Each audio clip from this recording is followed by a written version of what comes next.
Matapos mahuli ni Ronan ang babaeng miyembro ng Nebula, tinanong niya ito kung ano talaga ang kanilang plano. Habang umiiyak naman mula sa mga pinsalang natamo, mariin pa ring sinabi ng babae, "Huwag kang magpatawa. Bilang isa sa mga napili ng Starlight, hinding-hindi ko sisirain ang aming misyon." Kasabay nito, nagsimula siyang maghanda ng atake sa kanyang kamay, at biglang nagliyab ang kanyang paligid. Sinabi ng babae, "Ang mga hindi naniniwala na tulad mo ay hinding-hindi maintindihan ang aming layunin." Nagulat si Ronan sa biglaang mga kilos ng babae at tinanong kung ano ang balak nitong gawin. Habang nagtatanong siya, isang malaking dragon ang lumipad mula sa kanilang itaas at mabilis na lumipad patungo kay Ronan. Nang makita ni Ronan ang paparating na dragon, nagulat siya dahil napakalaki nito kumpara sa mga naunang dragon na nakita niya. Nang makalapit na ang dragon sa kanila, sinubukan nitong kagatin si Ronan kaya lalo siyang nabigla. Inisip niya na hindi niya inaasahan na sa laki nito, nagawa pa nitong makapagtago sa itaas at maitago ang presensya nito mula sa kanya. Samantala, ang babaeng miyembro ng Nebula ay nagsimulang tumawa habang pinagmamasdan si Ronan. Sinabi pa nito na huli na ang lahat para sa kanila, dahil ang dragon na ito ang may pinakamataas na kalidad sa lahat ng kanilang nahuli at kinokontrol. Pagkasabi niya nito, akmang kakainin na ng higanting dragon si Ronan at ang kanilang sinasakyang dragon. Habang nangyayari ito, walang takot na sinabi ng babae na kayang kainin ng dragon sila sa isang lunok lamang. Ngunit bago pa man mangyari ito, biglang may umatake sa dragon at nahati ito sa gitna. Hindi makapaniwala ang babae, maging si Ronan, sa nakita nilang nangyari. Kasunod nito, napansin nila mula sa di kalayuan ang pinagmulan ng atake, isang taong tigre na may hawak na sibat na nakatingin na ngayon sa kanilang direksyon. Nang makita ng babae ang taong tigre, hindi siya makapaniwala at nagtanong pa kung ano ang ginagawa nito doon. Tinukoy pa niya ito bilang ang barstadong si Jay pa. Nang marinig ito ni Ronan, napagtanto niyang ang taong tigre na ito ay walang iba kundi ang Sword Saint. Habang nagaganap ang lahat ng ito, nakalapit na ang Sword Saint sa kanila at nagkatitigan sila ni Ronan. Kasunod nito, sinabi ng Sword Saint na mayroong dalawa sa kanyang harapan.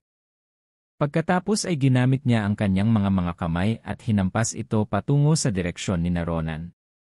Naglabas ito ng isang klase ng atake, at habang naguguluhan pa si Ronan, nakita niya kung paano nahati ang dragon na kinaroroonan nila sa ilang piraso. Naisip ni Ronan na talagang hindi kapanipaniwala ang mga kakayahan ng Sword Saint. Dahil hindi pa nito ginagamit ang kanyang sandata, ngunit nagawa na nitong hatiin ang dragon sa ilang piraso sa pamamagitan lamang ng pagwasiwas ng kanyang mga kamay. Habang sila'y nahuhulog, napapaisip si Ronan na hindi kapanipaniwala ang mga nangyayaring ito. Ngunit bago pa siya tuluyang bumagsak, may humuli sa kanya. Matapos ang isang malakas na pagsabog, nakita niyang hawak na siya sa liig ng isang werehuman, at nasa paa nito ang babaeng miyembro ng Nebula. Habang nagaganap ito, nahihirapan si Ronan huminga dahil sa higpit ng pagkakasakal sa kanya. Sinabihan siya ng taong tigre, "Mas makakabuti para sa iyo na sagutin ang aking mga itatanong." Pagkasabi nito ay tinanong niya siya kung sino siya. Hindi naman makapagsalita si Ronan dahil sa higpit ng hawak sa kanyang leg. Kaya sinabi ng taong tigre, "Hindi ko nararamdaman ang aura mo na tulad ng sa mga panatikong iyon." Bagamat nahihirapan, galit pa rin na tinawag ni Ronan ang lalaki na isang pusa at tinanong kung sino siya para pagkamalan siyang kasama ng mga maruruming daga na iyon. Kasunod nito sa isang nakakatakot na tono, binantaan pa niya ang taong tigre, "Kung gusto mo bang mamatay?" Nagulat ang taong tigre sa mga sinabi ni Ronan, dahil kahit hawak na niya ang buhay nito, nagawa pa siyang pagbantaan nito. Ngunit bago pa makapagsalita ang taong tigre, muling sumigaw si Ronan, "Manahimik ka at bitawan mo ako ngayon." Kasabay nito, iwinasiwas niya ang kanyang espada patungo sa taong tigre. Nang makita ang paparating na atake, binitawan ng taong tigre si Ronan. Si Ronan naman ay napamura dahil hindi niya inaasahan ang malaking diferensya nila sa lakas, dahil iniisip niya noong una na sasalagin ng taong tigre ang kanyang atake. Ngunit iba sa kanyang inaasahan na natili lamang ito sa kanyang kinatatayuan at tinanggap ang atake nang walang anumang pag-aalinlangan. Dahil sa kaganapang ito, napagtanto ni Ronan na ang pagtalo ng taong tigre sa kanyang master na sinabi Rose ay hindi lang dahil sa tsamba, dahil talagang malakas ang nilalang na ito. Naisip ni Ronan na kahit hindi niya ito labanan, alam niyang hindi niya ito matatalo. Ngunit kahit na malaki ang diferensya sa lakas, hindi siya papayag na basta na lang ilatag ang kanyang lieg para hintayin ang kamatayan. Nagpasya siyang gawin ang makakaya at antayin na bumaba ang depensa ng Sword Saint upang makapagsagawa siya ng counter. Samantala, ang Sword Saint na si Jay pa, matapos titigan ang ekspresyon ni Ronan, ay nagsabing, "Ikaw ay isang tunay na mandirigma."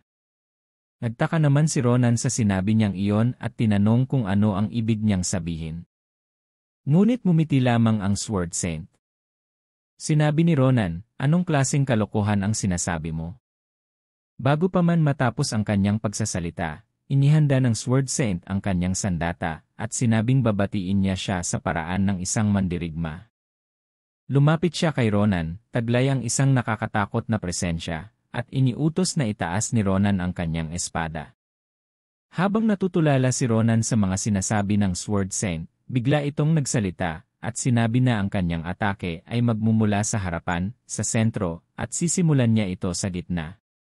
Pagkasabi nito, sinimulan ng Sword Saint ang kanyang pag-atake. Sinabi pa niya kay Ronan na subukan niyang salagin ito sa abot ng kanyang makakaya. Nang makita ni Ronan ang paparating na atake, sinubukan niyang salagin ito gamit ang kanyang espada. Kasunod nito, naganap ang isang malakas na pagsabog sa kanyang kinatatayuan. Makalipas ang ilang sandali, habang unti-unting nawawala ang usok, sinabi ng Sword Saint na kamangha-mangha ang ipinakita ni Ronan, dahil bagamat kulang pa siya sa lakas, walang kahinaan ang kanyang depensa. Ngunit napansin din ng Sword Saint na ang mga kilos ni Ronan, mula sa atake hanggang sa depensa, ay mukhang pamilyar. Kaya tinanong niya si Ronan kung siya ba ay isang disipo ni Nabi Rose. Nagpakilala naman si Ronan at sinabing siya ay si Ronan, isang estudyante ng Philion Academy. Kasunod nito, maangas niyang tinanong, "Bakit mo gustong malaman? Gusto mo bang maging disipo ng aking master?" Dagdag pa niya, "Hindi iyon pupwede dahil ang mga katulad mong umaatake sa mga mahihinang estudyante nang hindi nag-iisip ay hindi kwalipikado para sa kanya." Matapos sabihin ito, nagawa ni Ronan na alisin ang kanyang espada mula sa sandata ng Sword Saint.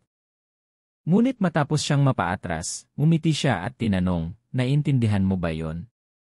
Matapos marinig ang pagyayabang ni Ronan, sinabihan siya nito na siya ay masyadong bastos, at idinagdag pa na ngayon ay nakasisiguro na siya na si Ronan nga ay disipulo ni Nabi Rose.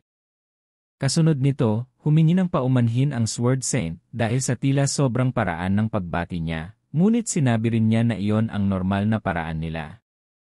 At sa isang pagpapalitan ng atake, marami silang natututunan tungkol sa kanilang kalaban. Sinabi rin niya na kung tunay na mandirigma si Ronan, maintindihan niya ang ibig niyang sabihin. Si Ronan, na ngayon ay halos pumutok na ang mga ugat sa sobrang inis, ay galit na sumagot, "Kung ganoon pala, tanggapin mo rin ang aking pagbati." Pagkasabi nito, mabilis siyang tumakbo patungo sa Sword Saint at sinubukang ibigay ang pinakamalakas niyang atake. Ngunit bago pa siya makalapit, dalawang nilalang ang biglang sumulpot upang pigilan siya. Nang mapansin ni Ronan na ito ay mga tauhan ng Sword Saint, ay huli na ang lahat dahil tumama na ang kanyang atake sa espada ng isa sa kanila. Samantala, ang isa naman ay hinuli siya sa leg. Matapos mahuli si Ronan, tinanong ng isa sa kanila, isang taong hyena na nagngangalang Ver, ang kanilang commander, kung sino ang batang ito. Siya ang squad leader ng 3rd Squadron ng Sword Saint. Tinanong niya kung ang batang ito ba ay miyembro rin ng mga fanatic. Ang isa pang nilalang, isang taong oso at squad leader ng 2nd Squadron, ay nagsabing wala nang dapat itanong dahil malinaw na sa pagtatangka nitong atakihin ang kanilang commander, siya ay kalaban. Iminungkahi pa niya na sila na ang tumapos kay Ronan, kaya pagkasabi nito ay ibinalibag niya siya palayo. Ngunit sa kabila nito, nagawang balansihin ni Ronan ang sarili at makarecover. Pagkatapos ay tiningnan niya ng masama ang mga kalaban, ngunit bago pa siya makaporma, nasa harapan na niya ang taong oso at nakahanda na siyang atakihin. Ngunit bago pa man tumama ang atake, biglang nawala si Ronan sa kinatatayuan niya, na labis na ikinagulat ng taong oso. Kasunod nito ay lumitaw siya sa likuran ng taong oso at nakahanda na siyang atakihin. Sinubukan ng taong oso na depensahan ang sarili at sinabi na mukhang hindi siya isang ordinaryong kalaban. Bago pa tumama ang kanilang mga atake, may tumutok sa kanilang mga liig na mga espada at pinatitigil sila. Nagtaka si Ronan kung kailan lumitaw ang taong ito. Ang nagpatigil pala sa kanila ay isang babaeng leon, isang kaptain na nagngangalang Ninya. Sinabi niya na ang paglalaban sa harap ng kanilang commander ng walang pahintulot ay mahigpit na ipinagbabawal. Tinanong pa niya ang taong oso kung anong klaseng pag-ugali ang ipinapakita niya, at kung kailangan ba nitong dumaan sa isang disciplinary action para matuto. Sumali na sa usapan ang Sword Saint at sinabihan ang taong oso na tumigil na dahil ang batang iyon ay hindi kalaban. Nagulat ang taong oso sa sinabi ng kanilang commander, ngunit mas nagulat siya nang marinig na ang atake ni Ronan kanina ay isang pagkakataon na batiin siya. Tinanong ng taong oso kung ibig bang sabihin ng commander ay matagumpay na nadepensahan ni Ronan ang kanyang scimitar, isang sandata na wala pang nakakapigil sa kanilang grupo. Hindi siya makapaniwala na nagawa iyon ng isang bata. Seryoso namang sinabi ng Sword Saint na natural lamang na magagawa iyon ni Ronan dahil disipulo siya ng dating Sword Saint na si Nabirose. Nang marinig ang pangalan ni Nabirose, biglang natakot ang taong oso at kinumpirma kung ito nga ba ang tinutukoy, ang dating Sword Saint na winasak ng mag-isa ang kanilang buong puwersa. Naalala pa niya na kahit marami sila noon, tinalo pa rin sila ni Nabirose. Naisip niya na ang babaeng iyon ay hindi tao, kundi isang dragon na nagkatawang tao. Matapos mapagtanto ang lahat ng ito, masaya siyang lumapit kay Ronan at humingi ng patawad. Sinabi niya na masyado lang talagang mainitin ang kanyang ulo, kaya sana ay patawarin niya siya. Hiniling din niyang ilihim na lamang kay Nabirose ang mga nangyari. Hindi maipaliwanag ni Ronan ang nararamdaman at napatanong na lang sa sarili kung gaano kalala ang paghihirap na dinanas ng taong oso mula kay Nabirose para matakot ito ng ganito. Samantala, tinanong ng Sword Saint si Nemia kung ang pagbabalik niya ay nangangahulugang natapos na ang kanilang mga gawain. Kinumpirma naman ni Nemia na natapos na nila ang lahat ng mga halimaw sa paligid at nahuli na rin ang lahat ng pinaghihinalaang miyembro ng mga fanatic. Biglang nagulat si Ronan nang sabay-sabay na dumating ang iba pang miyembro ng puwersa ng Sword Saint, dala ang mga buhay na nahuling fanatic. Habang namamangha si Ronan, tinawag siya ng Sword Saint at formal na nagpakilala. Sinabi niya na siya ang commander ng Imperial War Human Forces, at tinanggap niya ang utos ng imperyo na puksain ang grupong Nebula Glacier na nagtatago sa loob ng imperyo. Siya si Jaypa Turgong, ang kasalukuyang Sword Saint.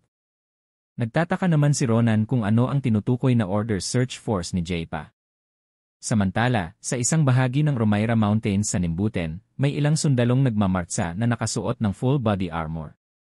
Ang mga taong nakakakita sa kanila ay napapatanong kung ano ang mayroon at bakit nandito ang mga sundalo. Sa kabilang banda, ang kapatid ni Ronan na si Errol ay nagsabing hindi niya naintindihan kung ano ang ginagawa nila doon at hinihiling sa taong nagpakilalang kaibigan ni Ronan na ipaliwanag ito.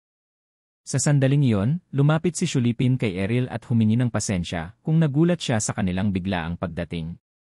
Sinabi pa niya na naghanda siya ng ilang knights para protektahan si Errol sa kanyang gagawing paglipat ng tirahan, kaya humingi siya ng paumanhin kung hindi niya nasabihan si Errol na darating sila.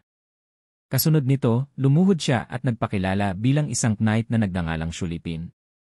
Nanumpa siya sa karangalan ng Grantia family na narito siya upang tumulong kay Errol sa kanyang paglipat ng tirahan. Sa isang ngiti, tinanong niya si Errol kung sisimulan na ba nila ang pag-impact ng mga gamit ni Lady Errol. Abangan ang susunod na kabanata. Hanggang dito na lang muna mga idol ang video na ito dahil ito na ang pinakalates na chapter. Kaya hanggang sa susunod ulit, maraming salamat sa panonood at huwag kalimutang mag-like, share, comment at subscribe. Salamat!